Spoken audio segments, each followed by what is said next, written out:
La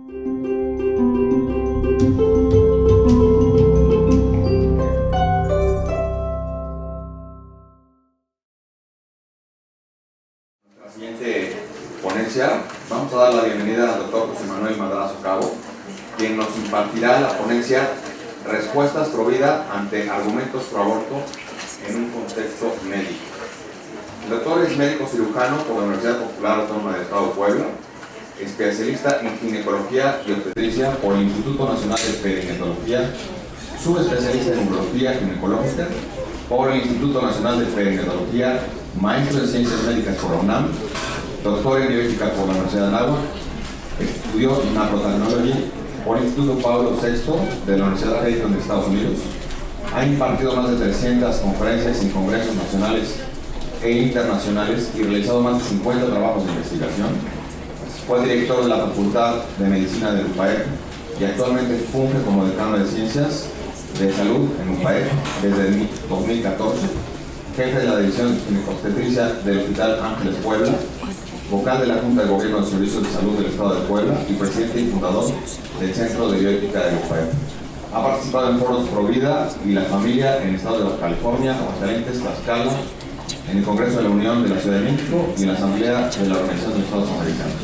Agradecemos a José Manuel por esta intervención. Gracias.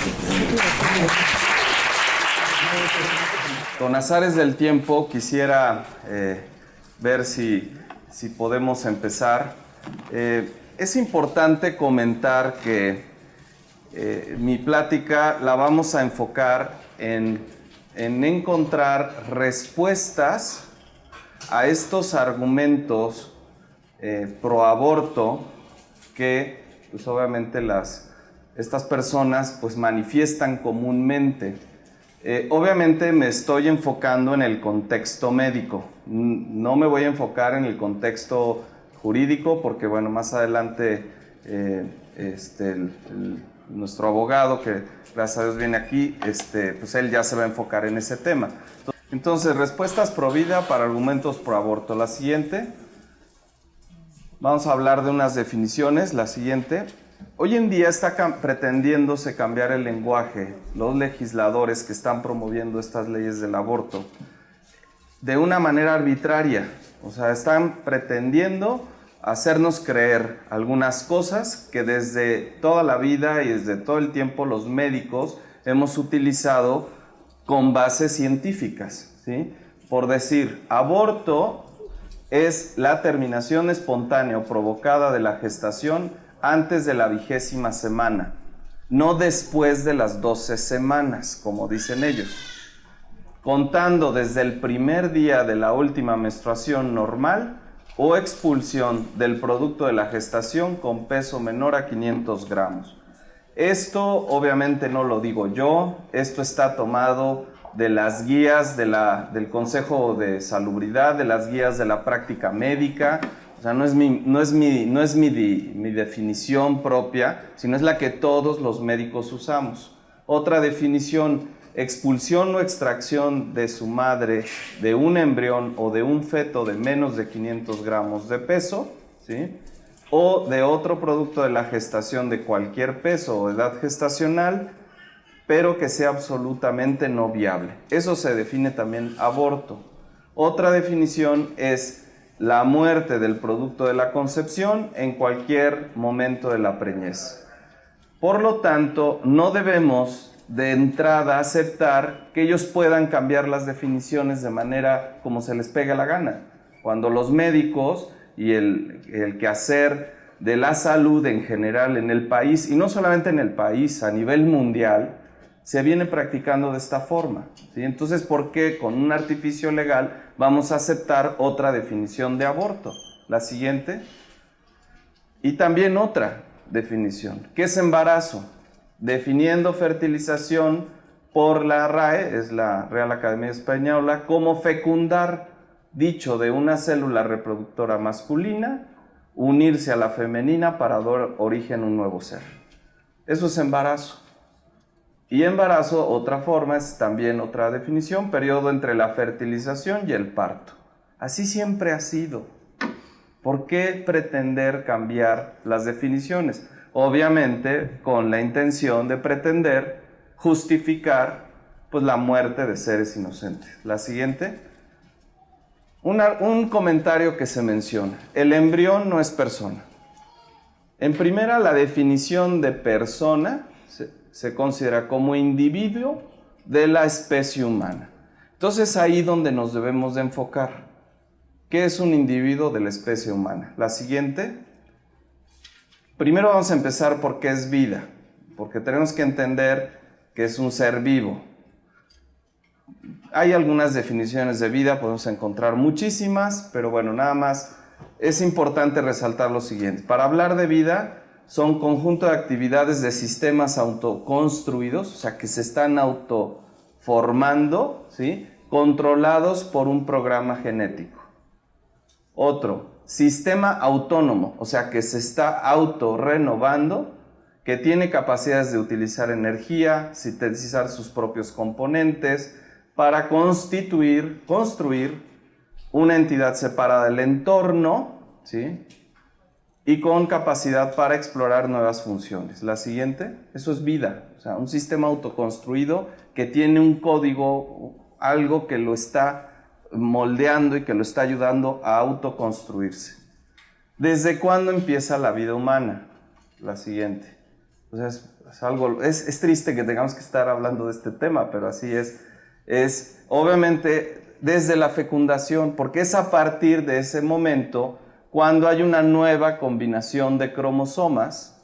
Por lo tanto, obviamente, estos, los que vienen heredados del padre y de la madre, que son el óvulo y el espermatozoide, que permiten que estos cromosomas se conjunten y se forme un nuevo código genético, ¿sí? De esta manera, pues necesariamente, si es de un padre humano y de una madre humana, ¿sí? Y no de un padre chango y de una madre humana, ¿sí? Porque eso es imposible, sino de un hombre y de una mujer humanos, necesariamente hablaríamos, ¿sí? De que va a venir con ello la formación de un nuevo ser, un ser femenino o un ser masculino. De X o Y, esto generalmente así es, ¿sí? Porque esa es la naturaleza propia de las personas. Y con esto empieza todo este proceso, una vez que se conjuntan los cromosomas, que ya hay un nuevo código genético, todo el proceso de división celular. La siguiente. Vamos a poner un video que creo es muy interesante verlo, sobre la grandeza y la maravilla, ya lo podemos poner, de lo que es este proceso inicial de desarrollo. Ya lo podemos poner, Aquí nosotros estamos viendo cómo entra el espermatozoide a la célula. Y luego más adelante vamos a ver unas imágenes increíbles, ¿no? Que son a través de métodos especiales.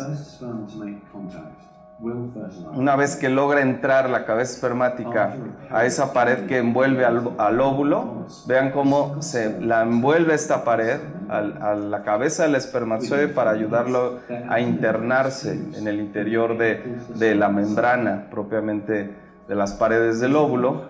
Y una vez que esto ocurre, ¿sí? Se da un evento importante en el que se sueltan sustancias que impiden que más espermatozoides puedan entrar, e inmediatamente se cierra esa misma membrana de tal manera que se vuelve impenetrable para la entrada de otra serie de espermatozoides. Ahí están estas partículas que se segregan. Todo esto tiene nombre y apellido, ha sido base de múltiples estudios médicos y muy interesantes, pero bueno, todo esto tiene y de esta manera se impide el paso de espermatozoides, por lo tanto se limita, obviamente, y se mantiene su autonomía en este sentido. Una vez que se logra adentrar el óvulo, la cabeza del espermatozoide, que tiene el material genético, se empieza a organizar este material genético, se empiezan a organizar los cromosomas, en este caso del hombre, que tiene 23 cromosomas, y de esta manera vean cómo la mujer también empieza a organizar sus cromosomas para estos. Una vez que se encuentran organizados, estos se adentran, ¿sí?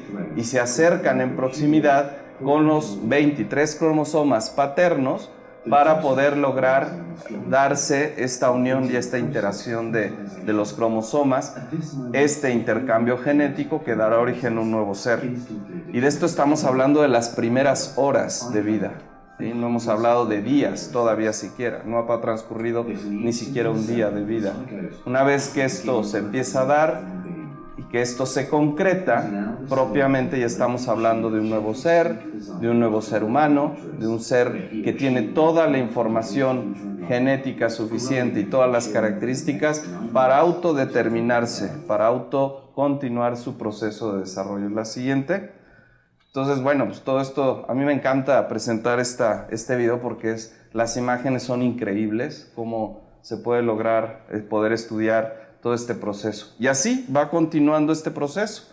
Empieza la formación de una primera célula con contenido de los cromosomas, se conjuntan, se forma un nuevo ser y de esta manera pues se van dividiendo cada célula, ¿no? En un proceso coordinado, continuo, gradual, ¿sí? Como es el de todos los seres vivos.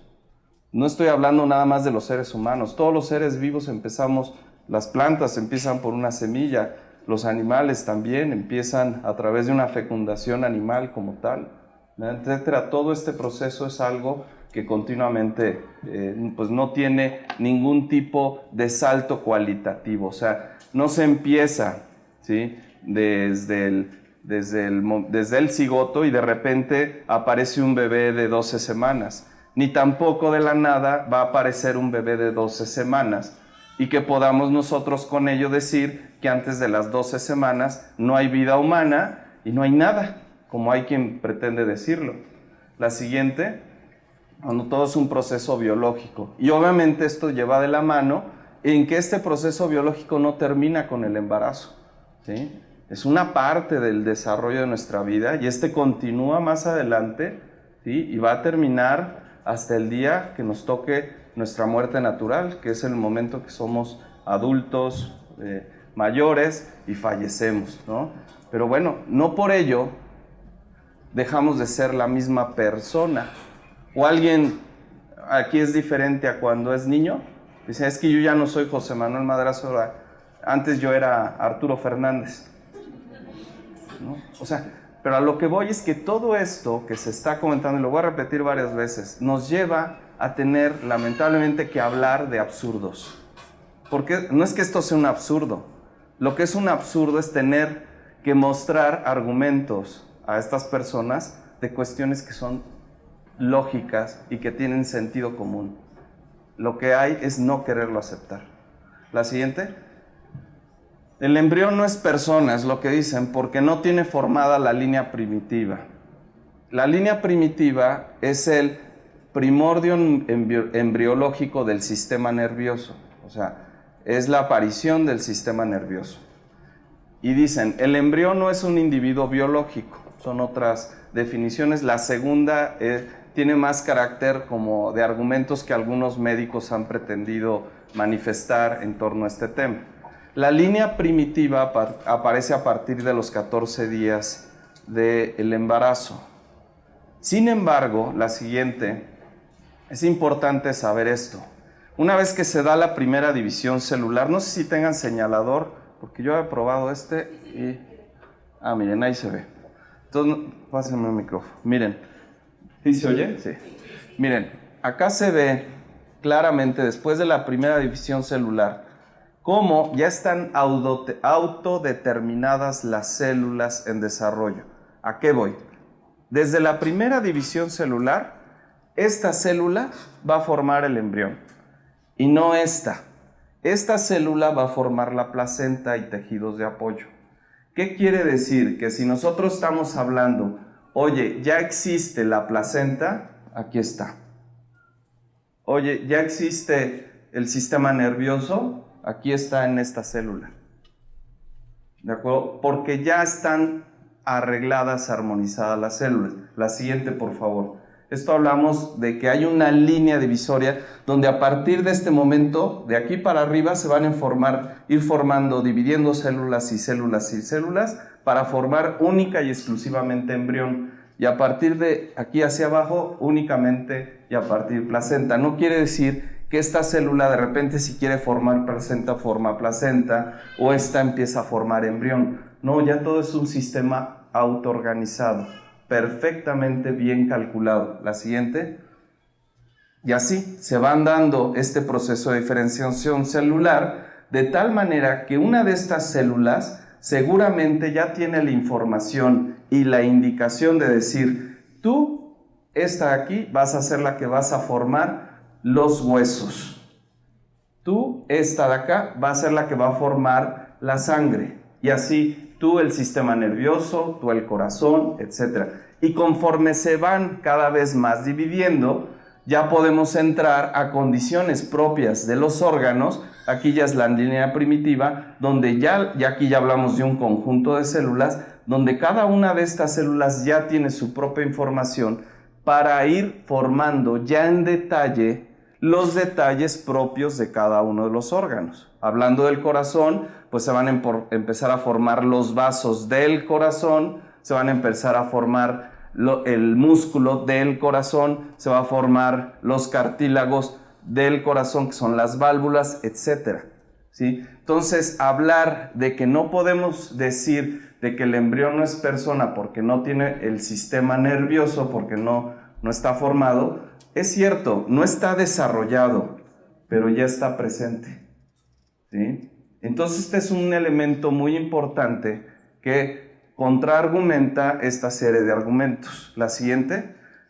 Y así, todo este proceso, pues va, cada uno de los diferentes grupos celulares van formando diferentes órganos y así en lo sucesivo. La siguiente.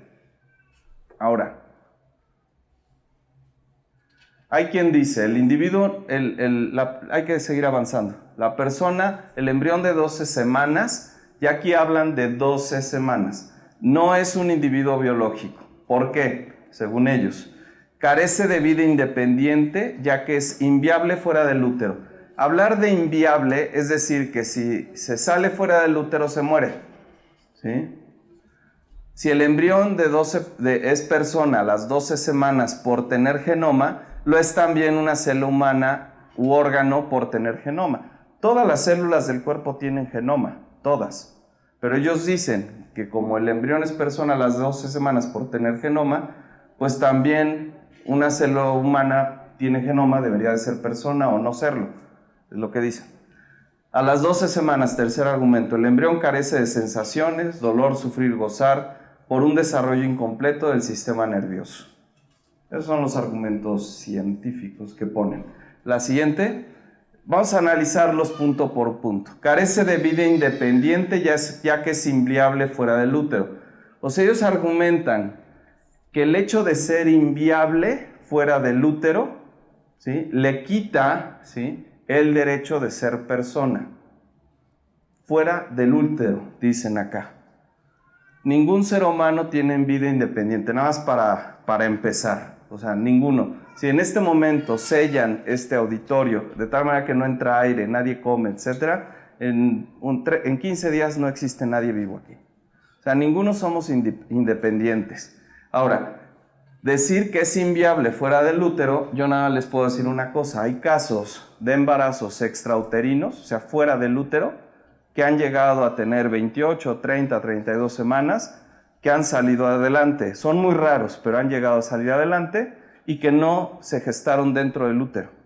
Entonces, el hecho de que deba de estar en el útero y que si no lo está, por eso no es un individuo biológico, es una aberración lo que se está aquí mencionando. ¿De acuerdo? La siguiente, el otro argumento. 12 personas por tener genoma. Hay que aclarar una cosa. Una célula, un órgano fabricados fuera del instante de la fecundación, por lo tanto, una célula de la piel, del ojo, un cabello, etc., nunca van a formar una persona. Tienen genoma, pero no van a formar una persona. Nosotros no estamos hablando de vida en ese sentido. Estamos hablando de que vida, si la formación del genoma completo, fruto de la concepción, necesariamente culminará en la formación de una persona humana. Unión de óvulo y espermatozoides, dos células que comparten sus cromosomas y a partir de ahí sí empieza una vida humana. Pero decir que no es un individuo biológico solo porque tener genoma, pero tampoco entonces tampoco lo tienen, como lo tienen las otras células, por eso no es persona. Espérame, no estamos hablando de lo mismo.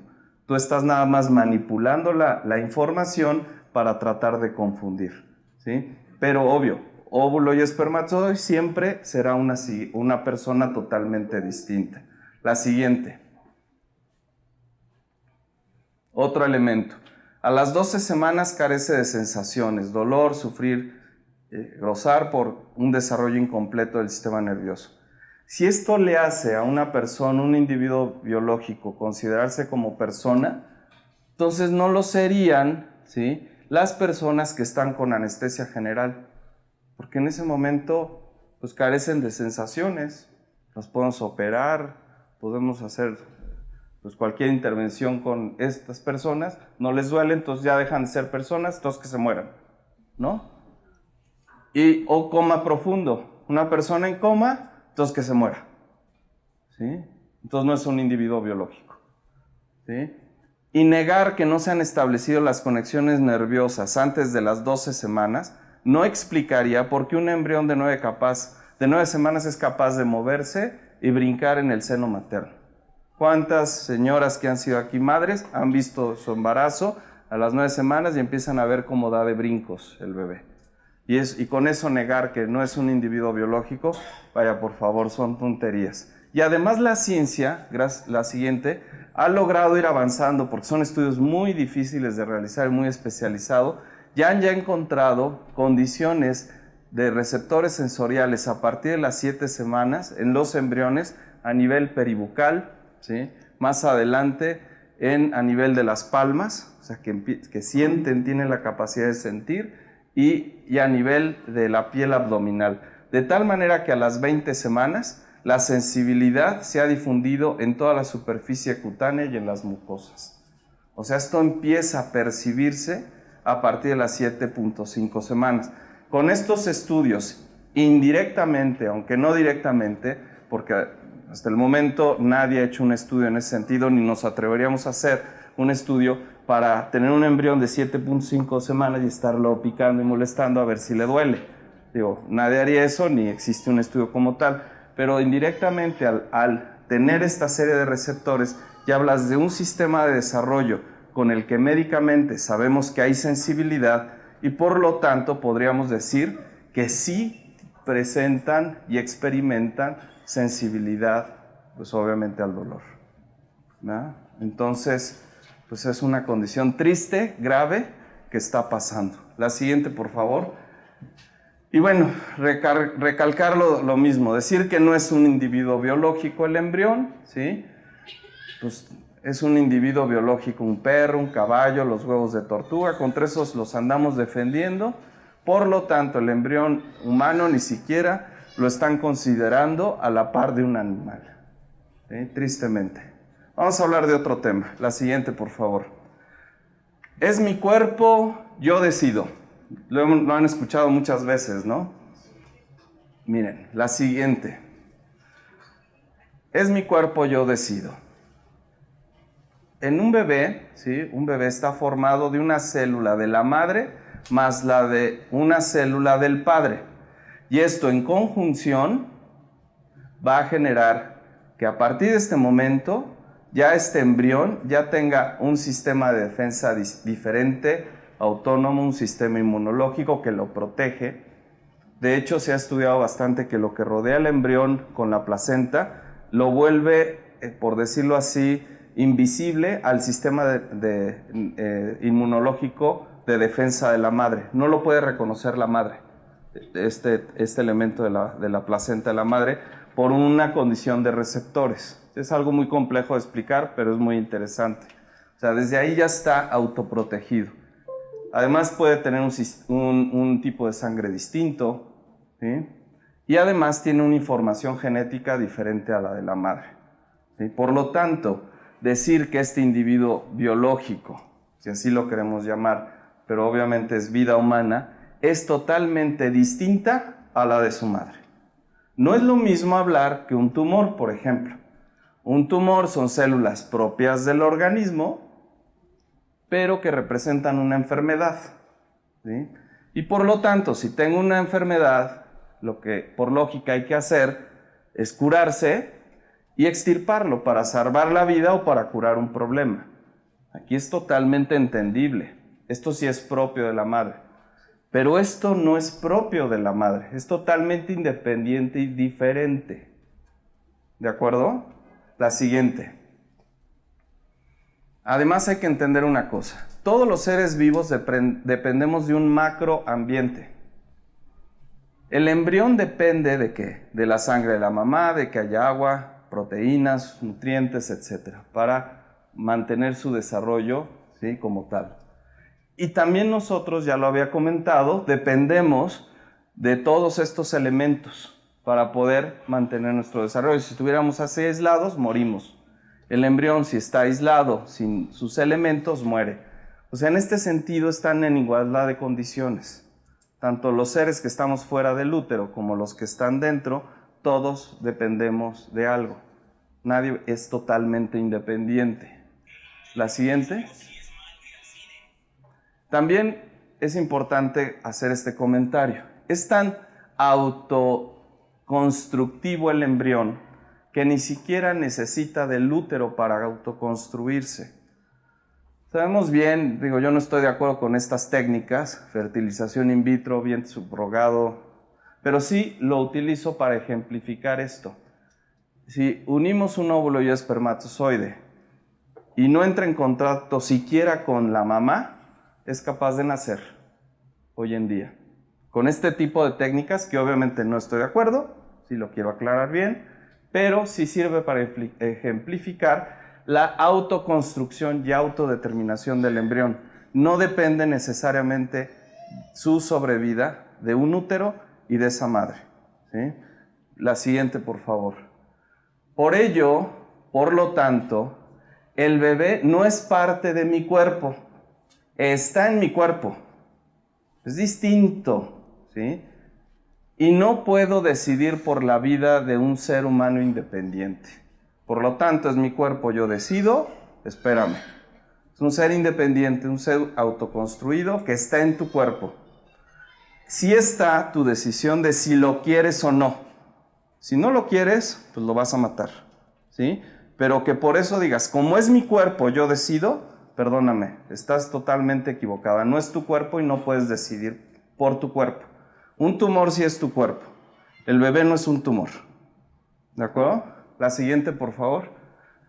Hay otro comentario que dice, nosotros no queremos el aborto. Así lo dicen, no es que nosotros no queremos el aborto. Conviene legalizar el aborto por el número de muertes, de mujeres muertas por abortos clandestinos. Son miles las mujeres que mueren. Vamos a ver algunos datos. La siguiente.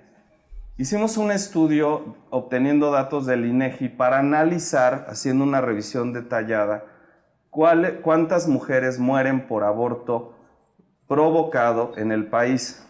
Y encontramos estas cifras. Aquí vemos a nivel nacional cuántas mueren por aborto al año. Miles de mujeres, miren, 41, miles de mujeres 43, miles de mujeres 40, en el Distrito Federal 6, 3, 5. Pero esto lo utilizaron como argumento hace unos años para despenalizar el aborto en la Ciudad de México, ¿sí? Hablando de miles de mujeres muertas por aborto. Y mueren anualmente miles. Pues es un problema de salud pública, hay que arreglar este tema. La siguiente. También hay otro estudio que se realizó y se ha encontrado, sí, que la causa de muerte por aborto corresponde al 0.03% del total de muertes de mujeres, ¿sí? Y es la octava causa de muerte materna. No es lo mismo hablar de muerte de mujeres que muerte materna, ¿sí? La muerte materna corresponde al 0.27% del total de muertes. La muerte materna es ni siquiera el 1%. Y dentro de esto, el 0.3% es la muerte por aborto. Y ya nosotros, haciendo nuestro análisis de separar aborto inducido y aborto natural, ¿sí? el porcentaje baja mucho más, ¿sí? No es del 9.3, ¿sí? Sino baja al 3.6 y 3.7% del total de muertes maternas, ¿sí? Por lo tanto, aquí también es un juego de cifras, ¿sí? Hablan de miles de mujeres y realmente no estamos hablando de miles. La siguiente, por favor. Miren, para poner un ejemplo, Instituto Guttmacher, dicen, se realizan alrededor de 1 millón de abortos inducidos cada año. 1 millón cada año. Por lo tanto, y dicen por otro lado en un comentario, dicen, más de un tercio, o sea, 36% de las mujeres que han tenido un aborto clandestino tuvieron complicaciones que requirieron tratamiento médico. Si estamos hablando de 1 millón y hablan del 36% que se complica, estaríamos hablando de 360,000. Ahí vamos bien con los números, ¿no? Y de estas, dicen, se estima que 25% de ellas no recibieron la atención adecuada y murieron. O sea, de estas 360,000, el 25% es 90,000 y por lo tanto, en teoría, serían las que murieron. En un año, 90,000 mujeres. Si esto, obviamente, lo comparamos, la siguiente, con los datos que nosotros obtuvimos del INEGI, en ese año se murieron, donde se reportó que fue el estudio en 2009, se murieron por los datos del INEGI 25 contra 90,000 que no sé de dónde la sacaron. ¿Sí? Pero obviamente escuchamos 1 millón y 25%, bueno, dicen, este es un problemón. ¿Sí? La siguiente, otro dato. Más de 700,000 muertes por abortos en México. 700,000. Del año 2007 al 2017. Cuando en ese tiempo realmente se murieron 326, según el INEGI. 700,000 contra 326. Otra, por favor. La siguiente. Otro dato de Gire. Del 2002 al 2006, igualmente. Hablan de muertes, 1,500 mujeres a nivel nacional, cuando los datos realmente del INEGI fueron de 197. Igualmente, inflación de datos. La otra, por favor. Entonces, obviamente no son miles, que quede claro. Vamos a hablar del impacto que esta ley ha tenido en nuestro país, la ley del aborto. Y vamos a hacer un análisis, un planteamiento de regresión lineal. Regresión lineal quiere decir que nos habla de tendencias. Si una tendencia va hacia la baja, va disminuyendo, hablamos de que está disminuyendo algo. Y si va hacia arriba, quiere decir que está aumentando algo. ¿De acuerdo? La siguiente. Aquí vemos la tendencia de la mortalidad general, ¿sí? Materna, en general en México. Hoy en día, desde hace varios años, hay un esfuerzo, y en general en el mundo, por abatir la mortalidad materna, lo cual es algo muy bueno. Está perfecto. Y ha venido disminuyendo. Igual, incluso en la Ciudad de México ha venido disminuyendo la mortalidad materna, lo cual todos estaríamos muy de acuerdo con este dato. La siguiente. Pero vean ustedes cómo a nivel nacional la tendencia de disminución de mortalidad materna por aborto sigue disminuyendo a nivel nacional. Pero vean ustedes cómo en la Ciudad de México no disminuyó. ¿En dónde se despenalizó el aborto? En la Ciudad de México. Pues ahí no disminuyó el aborto. La siguiente. Para ello también, esos datos del INEGI, también se hizo otro estudio muy interesante, esto en Finlandia y en Estados Unidos, ya encontraron en función de riesgo, de muerte, ¿sí? En relación de abortos contra parto, ¿sí? Que aquellas que tienen parto, ¿sí? Tienen menos riesgo de morir que las que tienen aborto. 3.5 más riesgo con aborto que con parto en Finlandia y 2 a 1.6 más riesgo, o sea, veces más riesgo de morir que con parto. La siguiente. Y también hicieron otro análisis interesante, donde evaluaron los mismos riesgos para otro tipo de condiciones. De tal manera que las que tienen parto tienen menor riesgo de presentar problemas de suicidio, homicidio, accidentes, drogas, violencia. Y las de aborto sí.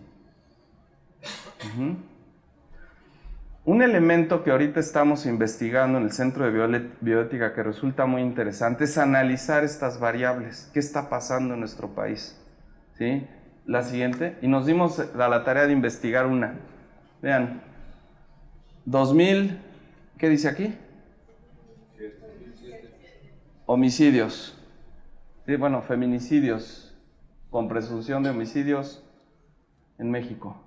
¿Qué pasó? Qué raro que fue a partir del 2007, ¿verdad? Impresionante, ¿no? La siguiente. Entonces, hay también otro argumento. Pues no podemos hablar de miles de muertes, ¿no?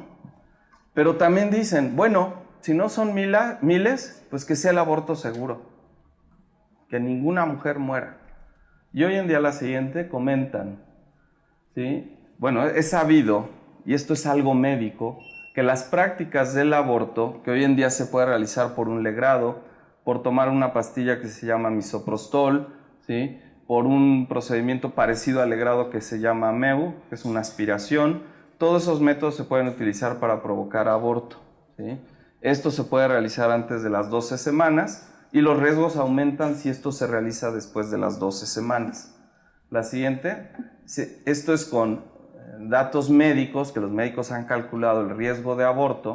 Se sabe que el riesgo de aborto de hemorragia obstétrica es del 2 al 4%, y la mortalidad materna cuando hay hemorragia obstétrica llega a ser del 13%. De esto estamos hablando de pérdidas de abortos en condiciones médicas, ¿eh? No estamos hablando de clandestinos. O sea, por lo tanto, decir que no se mueren las mujeres es un error. O sea, el riesgo de muerte existe, ¿sí? O sea, es como pedirle al médico, es que me quiero operar, pero por favor, por nada del mundo no me voy a morir, ¿eh? Oiga, ¿sabe qué? Si por nada del mundo, perdónenme, pero yo no la puedo operar. Con todo respeto, porque yo no le puedo garantizar al 100% que usted no se puede morir. Que lo más probable es que no le pase nada de lo que me dice, seguramente Dios mediante, así va a ser. Pero pues no somos dioses los médicos. Estos son los datos médicos. Las complicaciones del legrado uterino incluyen, ¿por qué se pueden morir o cuáles son las causas? Perforación, lesión del cérvix y sangrado, trauma interior en el vientre por la perforación, adherencias, hemorragia, etc. Las complicaciones pueden presentarse en el 2.1% y con una tasa de mortalidad del 0.5 en 100,000. Complicaciones por la pastillita, ¿sí? Incluyen hemorragias del 7 al 82%, depende de las series, aborto incompleto, o sea que no se termine de limpiar el útero, por decirlo así, no me gusta el término, pero así se describe, y por lo tanto después hacer un legrado, e infección, porque se quedan guardados los restos y se infectan. Todo esto está escrito, ¿sí? La siguiente, por favor. Otro elemento que no nos olvidemos, lo que le llaman el estrés postraumático. Hoy en día la directora DIRMA, que todos la conocen, Mari Carmen Alba, me ha comentado que ya no le debemos de decir síndrome posaborto, sino le debemos de decir estrés postraumático por aborto. Porque todavía no se ha dado reconocer bien el síndrome de posaborto como tal, como una patología concreta, seguramente por cuestiones políticas, ¿sí? Pero si los otros lo mencionamos de esta manera, estrés postraumático por aborto es un término totalmente aceptado. Bueno, hablando de este término, que nada es un cambio de término, 61% presentan estrés postraumático, ¿sí? Obviamente es mayor, porque hicieron un comparativo entre mujeres que no habían tenido aborto inducido y las que sí, y encontraron que obviamente los problemas de estrés postraumático pues también se presentan en las mujeres con abortos inducidos. Y bueno, sabemos que en términos generales las mujeres presentan un 81% más de problemas, ya sea leve o severo, de una condición de salud mental. O sea, que es una condición real, que no la queramos reconocer, algunos es otra, pero También no debemos nada más de fijarnos de las condiciones propiamente médicas. La siguiente. Entonces imagínense, estamos hablando de 81% de mujeres que presentan algún daño mental, ¿sí? Temporal, que a lo mejor puede ser una condición pasajera, pero es obviamente un daño.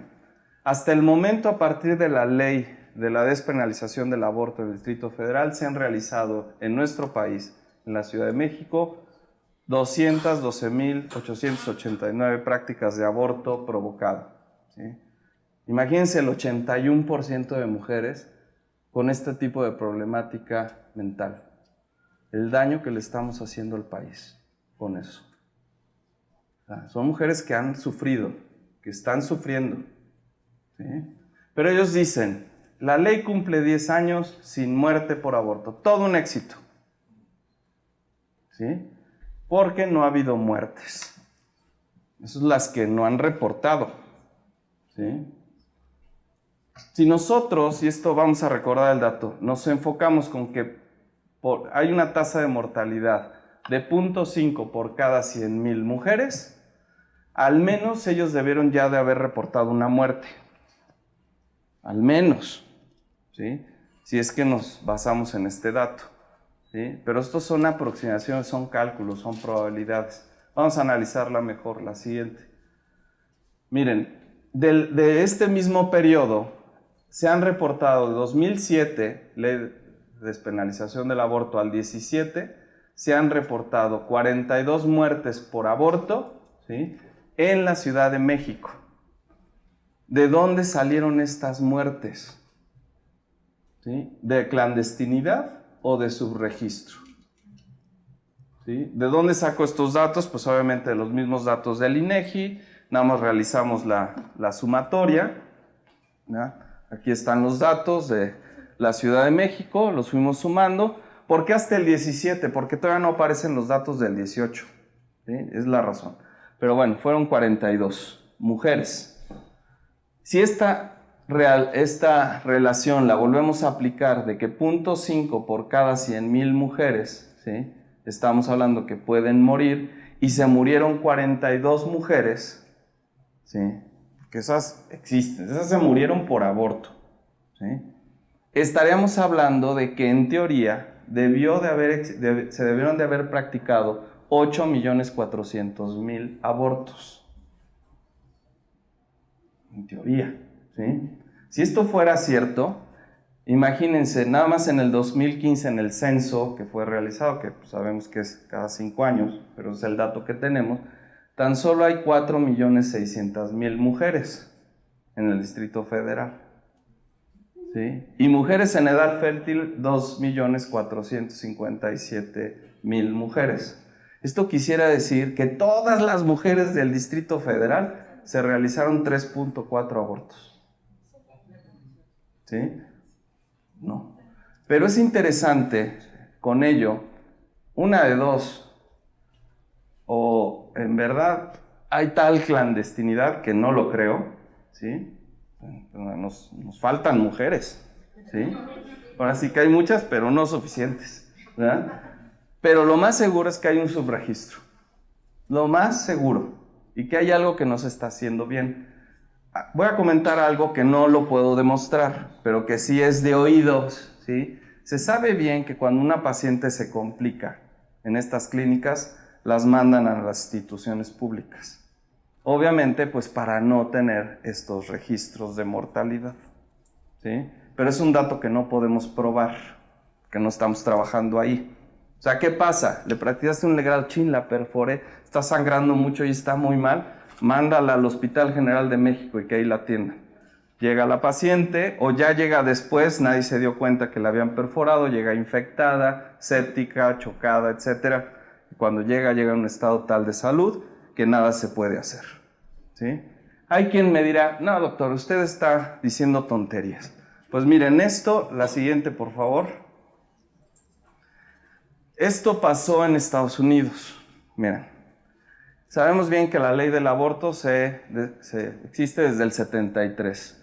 En Maryland se encontró, ¿sí?, que una chica de 16 años murió de una hemorragia a causa de una perforación del útero después de que se practicó un aborto. en Maryland, en este año. Otra mujer también se realizó un aborto en el 89, en el mismo año, quedando en coma después de 4 meses, de haber quedado cuadriplégica. Murió después, ¿no?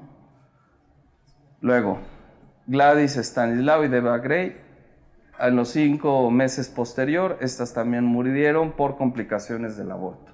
4 mujeres. La siguiente, por favor. Y la CDC, ¿sí?, que es la que controla los temas de registros de muertes, no hubo registros en el 89 por aborto. Estamos hablando de Estados Unidos, ¿sí? Y solamente en todo el país, eso que es un pequeño estado, ¿sí?, se registraron 12 muertes en todo el país. ¿Sí? ¿Qué quiere decir? Que hay un subregistro. Obviamente están muriendo más mujeres. No son miles tampoco, gracias a Dios. ¿Sí? Qué bueno que no son miles, que no mueren tantas, porque no quisiéramos que muriera una sola. Pero tampoco queremos que por eso estemos de acuerdo, ¿sí?, con una ley que está generándole un gran daño a muchas mujeres, a miles de mujeres, daños mentales, ¿sí?, consecuencias, complicaciones, y que por lo tanto, y además que las expone a riesgos reales de muerte, cuando no debería de haber ocurrido esta condición. Y estamos hablando de miles de mujeres. La siguiente, por favor. Y bueno, pues yo con esto quisiera terminar la plática, esperemos que les haya servido. Yo que por azares del tiempo pediría que pasara nuestro abogado y continuáramos. Gracias. Gracias. Muchas gracias.